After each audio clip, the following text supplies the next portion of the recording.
Welcome to another episode of Grassroots Matters brought to you by Grassland Nutrition. I'm your host, Sally, and today we have a special guest, Michael Liner, the red light therapy expert behind Lifespan Dynamics. Michael's personal health journey, overcoming torn shoulder joints, led him to discover the powerful benefits of red light therapy, which he now uses to help a growing audience with a focus on clinical practice to improve individual health outcomes. In today's interview, we're going to dive into the science of photobiomodulation, known as PBM, how it supports everything from chronic pain relief to gut-brain health, and how it could play a key role in your own health and vitality.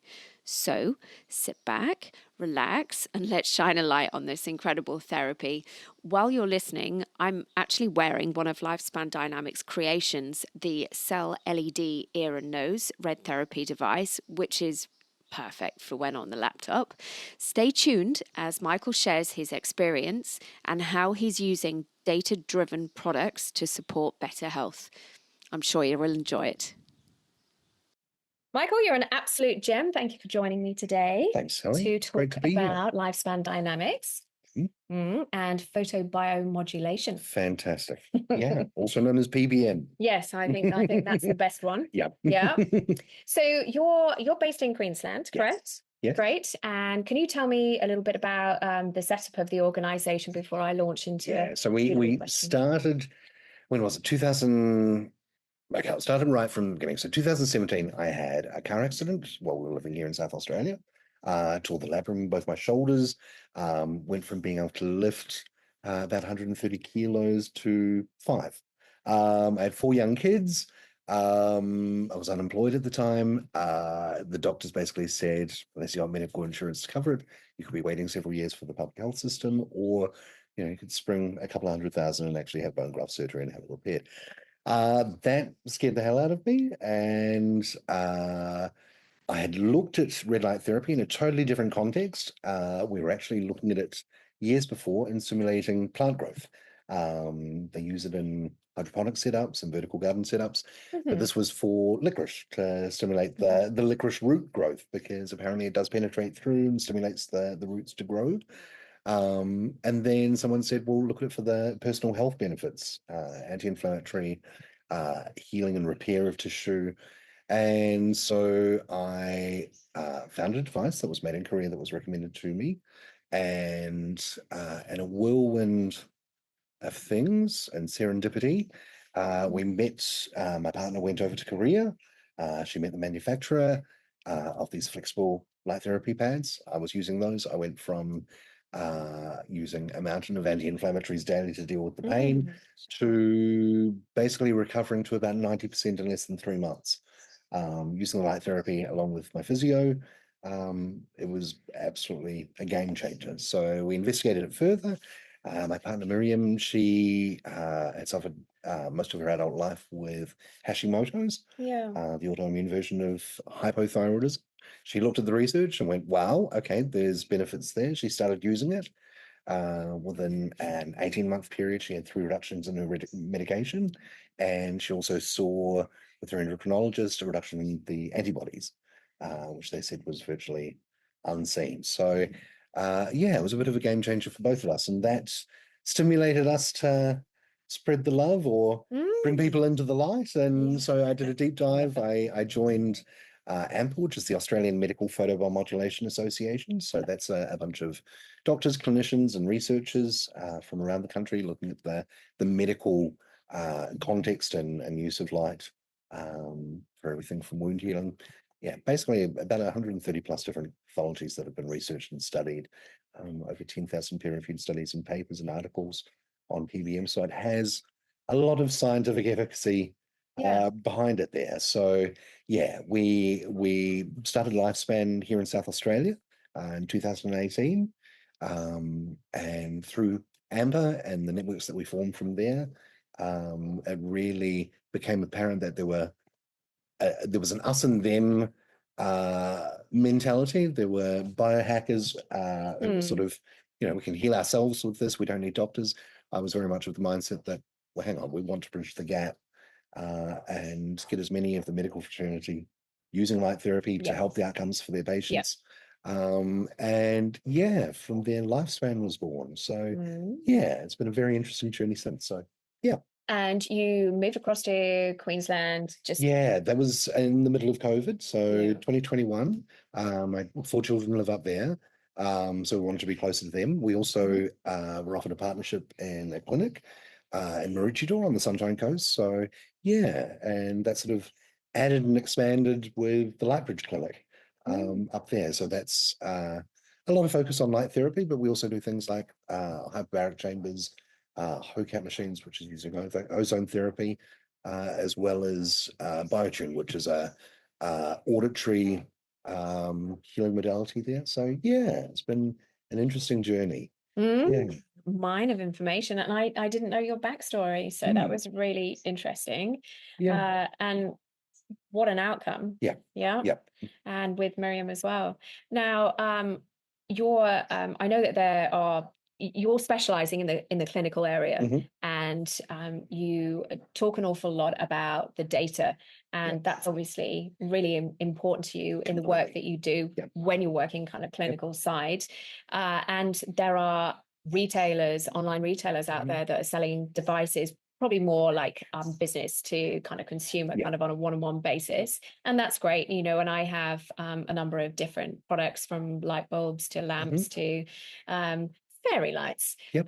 But I think with what you're doing, and through a mutual friend, I'd come across some of your products Hmm. and the applications that you're using for, like partial prolapses. Yeah.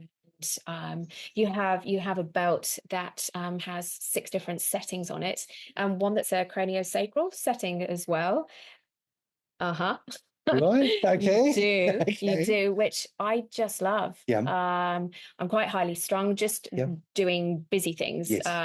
So everything's quite hectic. But when that goes on and I Yeah. do a setting because everything's set for, well, the belt is set Hmm. for 10-minute bursts, Yeah. yeah. Then I think it's the end setting, it's number Mhm. 6. I'm like, oh, because So it slowest flashes it. pulsing. Yeah. So it's quite interesting when we look at we'll get to the subject of brain photobiomodulation. Okay. All Um, right, great. but Let's. yeah, there is a body of research that pulsing light at those lowest settings. So it's literally 2.5 hertz. So essentially flashing twice every 2.5 times every second. There is a uh, level of tissue repair there, what stimulates tissue repair. The other thing there too is we found people who suffer from insomnia or otherwise like that. It's great for Mm. activating the lymphatics, which are around the back of the neck, around the cerebellum there. So people reporting great night's sleep. Yeah.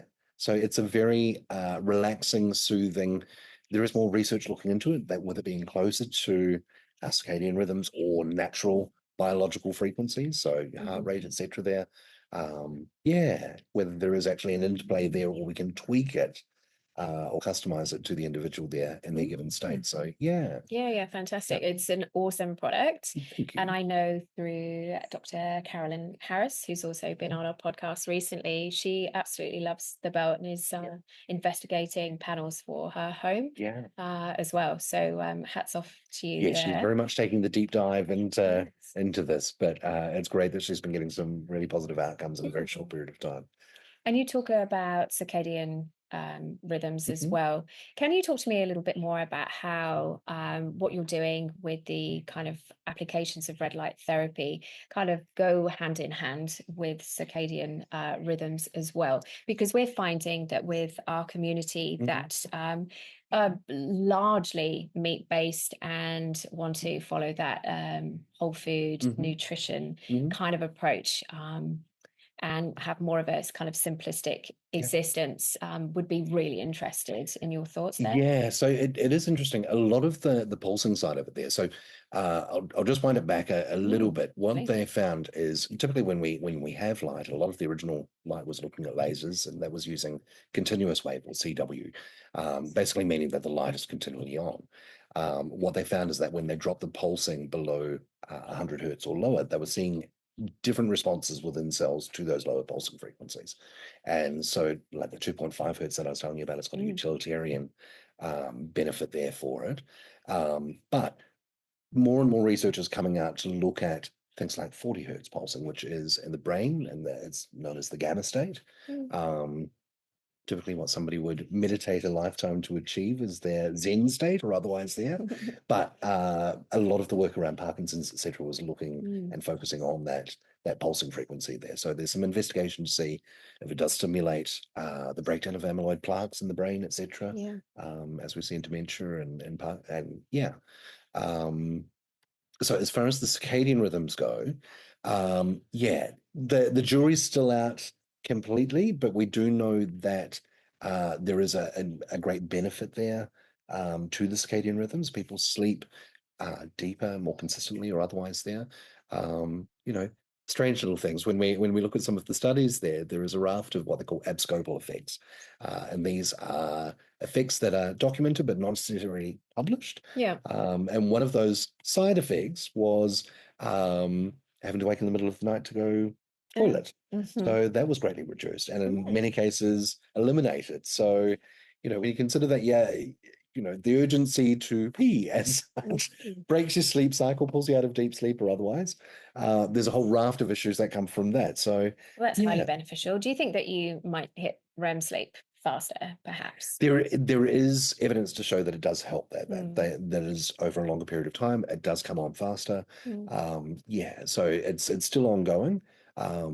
A lot of what we find in PBM and the research of PBM is we can see the input aspect of it there. We can see the results at the other side. Many of the things we're still trying to find in between as far as what actually goes on biologically. But in saying that, the effects are vast and amazing. We have the immediate effects of the release of nitric oxide, reduction in inflammation, vasodilation, pain reduction. There, and then we have a whole raft of downstream effects, which they're seeing, things like your cells, the replication and differentiation of cells as they go through their life cycle. So, the shortened version of it I would say would be, yeah, typically somebody who's using light therapy on a regular basis with the given wavelengths, which are scientifically tested and researched. When we look at them after 12 months of regular use, now regular use may be using it, 2 to 3 times a week. A little regularly goes a long way. Is this 10, 20 minutes? It varies depending on the device. So Yeah. when we take into account looking at a device, and this is one of my pet projects in the background, is to help standardize that side of things there, because it is very much, even when we look at the research, the way the light is measured or the irradiance that they look at can vary from one extreme to the other, depending on how they test for it. So there's what they call the Arndt-Schultz curve, which is the dosage response there. Too little, you don't get any response. Too much, and it cancels out the therapeutic benefits there. So there's very much a Goldilocks mix. So that's a big area of research now with PBM there to find out what's going on. So yeah, looking at that side of things, yeah, coming back to somebody who's using light therapy on a regular basis, it can be as little as 20 minutes, half an hour a day or otherwise there. But when we look at their cellular age versus their physical age, the way their cells are essentially functioning, it's typically 15 to 20 years younger than what the person's physical age is after 12 months. So you can see from that physiologically that there is a profound benefit there for everybody. So it's stimulating, talk at a basic level. That's okay. Stimulating those little engines. Yeah, so it's primarily the mitochondria. Yeah. And so, of course, from that, I mentioned the release of nitric oxide. The huge thing there is the production of ATP, which is the fuel source for our cells. And these downstream effects that I was talking about, the signaling effects or otherwise, they're telling cells or parts of the body to do or act in a certain way. So we see predominantly a better version of function and cellular health coming from the end of that. So it's quite incredible. That whole longevity piece. Yes. Okay, so in your clinical setting, working with your partner, what are you seeing in terms of results? What are you addressing in the main? I mean, obviously, PBM has got lots of different benefits. It's really vast, as you've said, and it can be applied to tissue, to brain health, to gut health, and way beyond. I personally am not a clinician, so I can't speak directly to that basis there. But a lot of the time, the majority of clients that we see at the clinic have what they call intractable conditions. So maybe Mm. a raft of physiological pathologies that they're facing there, different sicknesses, comorbidities, etc. There, they can often be what they call intractable. So it basically means they've reached the end of the line. They're not progressing further therapeutically or beneficially. It could be surgical intervention, tried pharmaceuticals, etc. There, different modalities, and they're just simply not progressing. Yeah. And in many cases reversing. So when we see light being introduced to them, a lot of people with chronic conditions will be highly sensitive to light, whether it be from the medication or from the pathology or the sickness that they're suffering from. But what we find is introducing it little by little and what's the word? Titrating it up or down over time, we see small incremental changes. In saying that, we can see profound changes in a matter of hours or days. I can think of one case in point, a gentleman who we had a severe case of frozen shoulder. He had 2 surgeries on there. He wasn't able to lift his arm beyond right angles to his body. Using light therapy, laser, as well as the pads. Within a 2-week period, he had full rotation of his arm, everything. And, his wife was a nurse. She was over the moon. He was completely blown away. So when you see those sorts of changes there, it's profound. Yeah. It's definitely the approach I take is that it's not a panacea, it's not a magic wand and the be all and end all, but essentially whatever you're doing, whatever modality or therapy that you're doing, it's a fantastic adjunct. It will improve the outcomes that you're getting there. It makes it work better. But it does, by its own right, have very good efficacy in its own standalone approach as well. Yeah. Now, I'm super off-pisting here. That's okay. Yeah. Do you have any data or anecdotal kind of feedback in regards to myopia? Because I know with a lot of red light therapy devices. My brain's going myopia, myopia, myopia. Okay, so for eyesight. Yes. Now I would have clarified. But I think with a lot of the devices, goggles are recommended, and there may be manufacturer guidelines. So the primary thing and the safety aspect of it when when lasers being clinically used, we have to have eye protection there for those specific wavelengths there, purely to mitigate the safety aspects of laser that it could actually burn the retina depending on the energy. So we have very strict guidelines around that. A lot of the manufacturers have then taken that on board and introduced goggles or otherwise, whether they be blackout goggles like we would have had in the old sunbeds or solariums. The research has been quite profound as far as eye health goes. PBM is one of the only things that can either slow, stop, and even in some cases reverse dry eye macular degeneration. There is a fantastic amount of research looking into glaucoma and slowing the effects of that. It's one of the biggest causes of blindness in elderly in the world. Recently, a study out of the UK was using red light, primarily red light, for a very, very simple device into the eyes, an LED-based device, and people's eyesight improving from just a 1-minute session a day, looking into this light. Increased levels of chromacity, so being able to differentiate colors was greatly improved. People anecdotally report a reduction in floaters and that side of things there. So yes, highly beneficial to eye health. Typically what we recommend if somebody is using a PBM device on the brain or in the vicinity of the face, a lot of beauty clinics use it because it does stimulate collagen and the beautification. I know Kerry-Ann Kennelly, I think, raves about it as one of the reasons why she doesn't go under the knife. And she looks good for her age.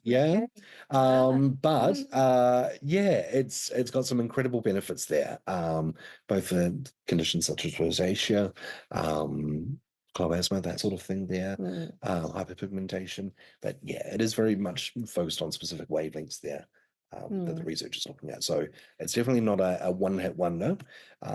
We know going out into the sun has its great benefits there, but this is very much specific wavelengths and the absorption profile in different tissue types or otherwise there as far as penetration, depth, and what it actually does in there. So does that Yeah, answer your question? definitely. Yeah, in a great way. Yeah. Yeah, the whole slip, slop, slap Yeah. mentality and wearing sunglasses when out in any kind Yeah. of light, really, I think has really contributed to like poor eye health. That coupled with blue screening Yep. much of the time. So Yeah. so to And coming hear back to that is circadian rhythms and yeah, how to interrupt that. absolutely. So Yeah. yeah, that's awesome to hear. Yeah. But yeah, like I've heard watched a bunch of podcasts Mhm. with Jack Cruz and others that are on this circadian health kind Mhm. of longevity Yeah. approach that talk about some of the red light, but whether or not to use goggles. But I think follow the guidelines. Yeah, I Yeah, mean it's for the right typically reasons. a small amount is highly beneficial as far Yeah, as the yeah, eyes go. yeah. But typically, yeah, coming back to what I was saying before with the using it on the face or the brain as Mhm. such, you can essentially hit two birds with one stone. But what we recommend is to follow the guidelines for eye health for a short period of time, a minute to 3 minutes, Mm. and then simply putting on a flannel over your eyes or goggles or otherwise there just to block those wavelengths there is enough while you continue the rest of the treatment or otherwise. Yeah, Yeah. fantastic. That's really good advice. I think I will take that. Yeah. Yes, and I fell prey to the the face mask, Yep. the red light face mask Yeah. a long time ago. So that does its rounds, whether or not Yes. that's hygienic or not. Yeah. Through the family. So Yep. I'm like a huge advocate. Yeah. Now, so you've been set up for, you've been around for quite some Yep. time, and yet you're not so much in the public profile. No. But yeah, it's great that we've kind of managed to speak, and you have a number of different products now. Yeah. What have been the biggest challenges for you in your journey thus far? Ooh, probably the biggest one that we have here in Australia is meeting TGA approval. I know as far as a given indication or making claims, that's a very restrictive Yeah, oh yeah. aspect there. In America, it's a lot more simplified because red and near infrared light is seen similar to what we had with the old infrared heat lamps back in the olden days there, and how Yeah, the warmth of that's incandescent. fantastic. And Yes. yeah, so they have very much a classification there, an ILY classification that allows things to be brought to market as a medical device with that exemption there. Unfortunately, here in Australia, we don't have that, even though we do lobby for something similar or otherwise to make it accessible to people. Yeah, so there's probably one of the toughest ones there. It's a It's big one, isn't it? time, expense, a lot of research and a lot of money, and again, time needs to go into the various indications there. And yeah, the thing with light, because it is so prevalent, it's very hard to get patent or intellectual property behind it there. So it's more trying to make a device that can be protected in those aspects there. Yeah, so that's probably the toughest one as far as the TGA approval goes. We do have clinical devices that do have TGA approval there, but yeah, a lot of the devices we work towards getting that Yeah. at some time. Yeah, So it's not a blanket rule, it's for no, each and every device. yeah, yeah, Such as and the may indication I? as such. Yeah. So I came across this on Michael's website. Yes, Lifespan Dynamics, and you're going to talk to me about this one. Okay. Please. So we Thank you. have previously had a great benefit. We had a device out of Korea that was developed in conjunction with Dankook University, looking at allergic rhinitis, postnasal drip allergies. Using light and alleviating that with light works very, very quickly. The effect is quite profound in many, many people. I will say that some people are what they call low responders, other people are high responders to light and the stimulation of it. But across the board, we found that lights up the nose was actually a really good thing. Anecdotally, we had people reporting positive benefits for sleep apnea or snoring, which their partners absolutely loved, etc. And more recently with COVID, etc., there a reduction in brain fog. So there is an avenue of research which is looking at the stimulation of light and what they call the olfactory bulb or the sinus, the area behind the nose there. And one aspect of that was looking at light stimulating what they call mesenchymal-like stem cells.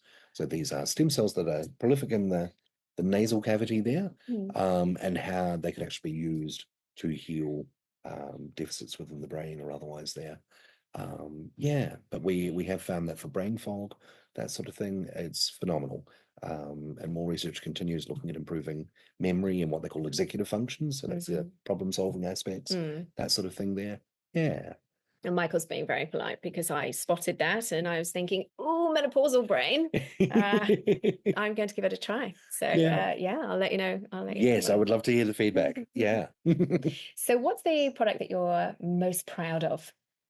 I think that would probably be the flexible belts. We worked very strongly over a long period of time with our Korean manufacturer, and they developed the original flexible array and had the patent for that 10 or 15 years ago. Um, and it's an LED-based technology. The Pro, we originally had two wavelengths. It was primarily 660 nanometers in the red spectrum and 850, which is in what they call near infrared. So it's beyond our visual spectrum. So when you look at a pad, it looks like half the lights aren't on. We even have people going, oh, the lights were all working, they've all turned off. I don't know what's going. Yeah, but it's just purely that they're beyond the visual spectrum for us. We can still test and measure them, the irradiance of them, etc. Prove that they are working. See, it works. There's new clothes. Yeah, but the 850 660 has been fantastic. 660 and 850, they're very much utilitarian, the workhorses of red light therapy. Right. You'll see predominantly a lot of consumer grade devices are in those wavelengths there. In some research that we did, we were looking at different aspects, and we brought in a wavelength of 940 nanometers. Now, each of these wavelengths, they have what they call an absorption profile. Now, the interesting thing with 940 is there was research showing that it was beneficial for chronic pain as well as acute pain there. And it has what they call a higher absorption profile in water. Now, there was a body of research with brain photobiomodulation there that was seeing that particular wavelengths around 1070 nanometers and a shared absorption profile with the 940, that they were seeing an endurance of effect. So using it there, the effects would last longer. And so we incorporated that, and then our suspicions were confirmed in clinical practice. We were seeing shorter dosage times and a greater endurance of effect in a lot of different conditions, particularly musculoskeletal issues there. But we're getting more and more reports that the brain benefit for like brain fog, that sort of thing, is improved as well. So yeah.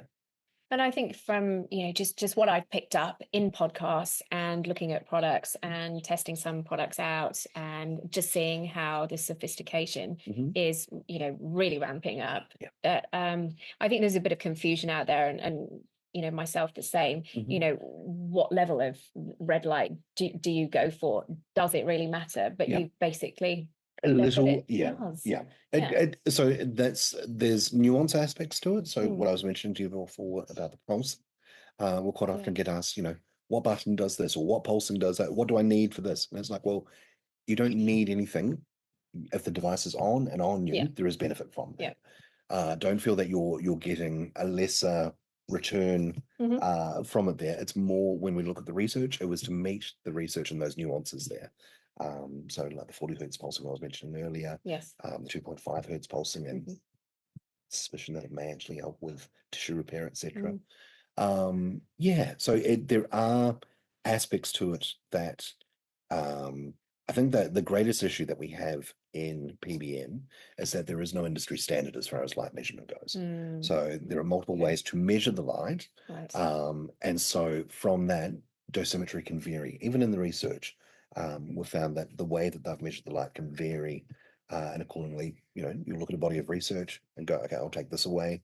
And then clinically and real world applications of what you think you have, the outcomes may be different there. So it could be faster or slower, again, depending on the amount of irradiance or the fluence of the device, how much power it's putting across over time.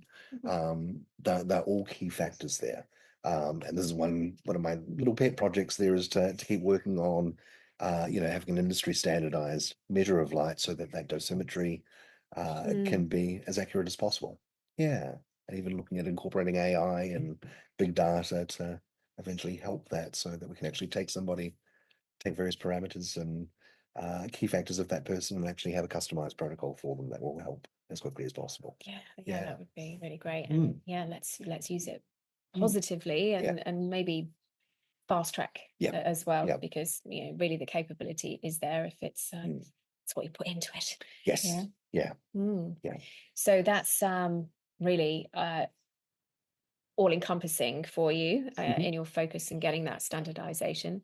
Is there anything in the making with new product development that you've seen that you want to do? I mean, you are clearly very entrepreneurial, and I've said that probably about 3 times already since you got here, but it is really quite astounding. I mean, are you seeing gaps in the market that you think, right, okay, it's been interesting, Sally. I love the way you said that I'm entrepreneurial. It's like I feel PBM has become an entrepreneurship of the heart and mind rather than the bank account in some aspects. Yes. But I think it's become a passion of mine to standardize things across the board. If we're going to have that industry standard there, I mean, the devices can be developed to meet the market and meet the science.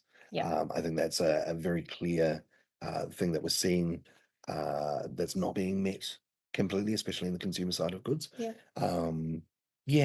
So as far as the market goes, look, I believe with the advent of AI and the accessibility of AI, I think, and big data, I think that's going to be a key component moving forward. I think when we look at the criticism from the medical fraternity, Cochrane Institute or otherwise, there, a lot of it is the broadness of the parameters used. So, we can say that, 660 to 720 is the red. There's benefit in that in X, Y, and Z. When we look at specific nuanced aspects of it, where they have specific wavelengths, we can find that, there may be 50 or so nanometers apart from each other, but still producing the same effect. By that same token, we can find in other aspects, there've been maybe 5 or 10 nanometers difference in the spectrum there and very different effects. So it's these things that we really want to get a handle on as far as, what's actually going on and what's the best outcome there. So, super exciting, lots of benefits, but you've got to drill down and really be able to say, I think quite that's categorically. I think that's more from the manufacturer and the device and the medical fraternity side of it there, because we want them to feel confident, 100% confident when they go in there with the device. I think what we see with a lot of consumer devices is an approximation. They say if we have these colors in there, it will do X, Y, and Z, and they'll sort of rubber stamp it with the research there, even though the parameters, when we actually look at the measurements on those devices, they may be completely off or completely out of the ballpark as far as what they're claiming them to be. So I think that's where the importance of that standardization comes from. In saying that, it's great that there's a huge uptake as far as devices being available out there, and targeted devices. They're looking more specifically. So we'll look at something like the Kineon. That was looking at knees. They're using lasers in there, something that's wearable. We have the panels, of course. For years, because the research wasn't there, I was very much taking a back seat as far as the therapeutic side of it there in the clinical type setting. It was very much my view that it was a supplemental type source there, but there are still therapeutic benefits from it there. It's very much opened up in my view that all light within these range of wavelengths and stuff is beneficial and regular small to medium doses there. So getting those out there and getting people experiencing it is great. And how can people find you? So we're on the web at www.lifespandynamics, so as one word, lifespandynamics.com.au. I'll pop it in the show notes, of course. And then we also have the clinic, the Lightbridge Clinic in Maroochydore. So if any of you are in the vicinity or up there on holiday, please look us up and come in and visit us in the Contiki Towers there. And we can show you our wares, which is... How many products do you have? So the products that we have through Lifespan Dynamics, at the moment, I think we're sitting at about 13, 14 different products there. So we've got the flexible pads. We're just starting to bring on board some of the panels, but we have the flexible pads. We've partnered with a company in America, the Regen Pod. So that's arguably one of the most advanced full body photobiomodulation pods. Typically It's not cheap, but the flexibility and the future proofing that they put into it, Yeah. Okay. it's very much worthwhile investment. Mm. If you're looking at it, taking it to the next level. Mm. But that's top and bottom. You lie in this thing. Is it single person? Yes, Yeah. yes. We haven't gotten into that stage. That's another thing to look at. I know that there are some devices looking at a blanket type system, so it can give you PBM while you sleep. Yeah. Yeah. We also are the distributors for Avant lasers from the US. Again, very good device. It was it was a labor of love and screening a lot of devices out there to come to them. We know we wanted to have a laser, and we looked at both the clinical feedback from the doctors there who were using them, as well as the patients. And we loved the design, the care and manufacturing. So we're putting that through the TGA at the moment. Again, it's a slow process. And then of course we do have the flexible pads from Korea, the IoD Pro and the IoD Pro Mini. And of course these intranasal the ear devices. So it's interchangeable between that side of it there. And of course, I think you mentioned the secret care. Sadly, it was a field that was showing incredible promise, but sadly the company went under recently. So we're looking at an alternative for that because we could see that it was definitely helping a lot of people out there. Yeah. And I mean, very much a niche. It's such a huge area. I work at Yeah. a women's health physiotherapy Mhm. practice as well, just one of my hats. Yep. And I think postpartum, I think red light would be just Amazing. Yeah. fantastic there. Yeah. And not only postpartum, Yeah. but for many other Prostate issues was another field that for sure. went through the roof. So we are looking for something that will meet that need very clearly with a specific device there. What else? That's about all of them I can think off the top of my head. Yeah, but we are always investigating the availability of more devices to meet those specific needs. So yeah. Yeah, and I think it's very purposeful as well. You're addressing a set need where no matter what is trialed and tested, it's just more or less a sticking plaster, really. For some. Where this could really be a game changer. Yeah, I mean the pads were definitely one of our It's like a workhorses as such.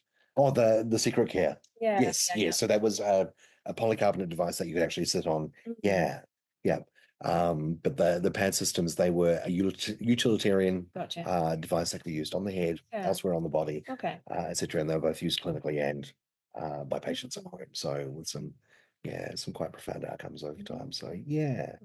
Fantastic. Well, I'll put all of your contact details on there, and I know that you're not around this weekend because I was going to steal you to an event that we have, an exciting event that is happening in Adelaide this weekend, but another time. Another time.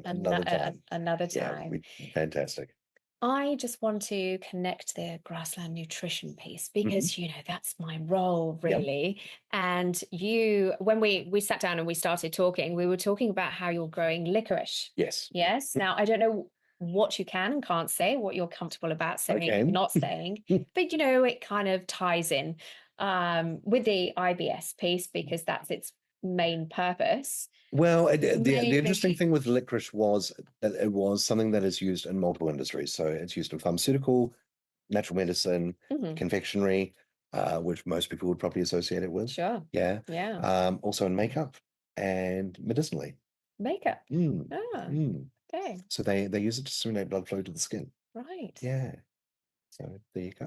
Yeah, that is and interesting. then the byproduct of that and processing the licorice, there were several studies that looked at, as I mentioned, for reducing the effects and severity of IBS. So yeah, that's another little sideline project that you have on the go. down the track. The big ones at the moment are PBM associated, which for IBS, for what they call the gut brain heart axis, which has a lot of traction in Vegas. It's got some incredible benefits there. So in the studies they were looking at with PBM for IBS, the severity and the frequency of onset was greatly reduced using PBM over the gut. in that there is a fantastic body of research that's conducted here in Australia as part of the Parkinson studies. That was Dr. Anne Lieber and her husband, Dr. Brian Bicknell, and looking at the gut microbiome.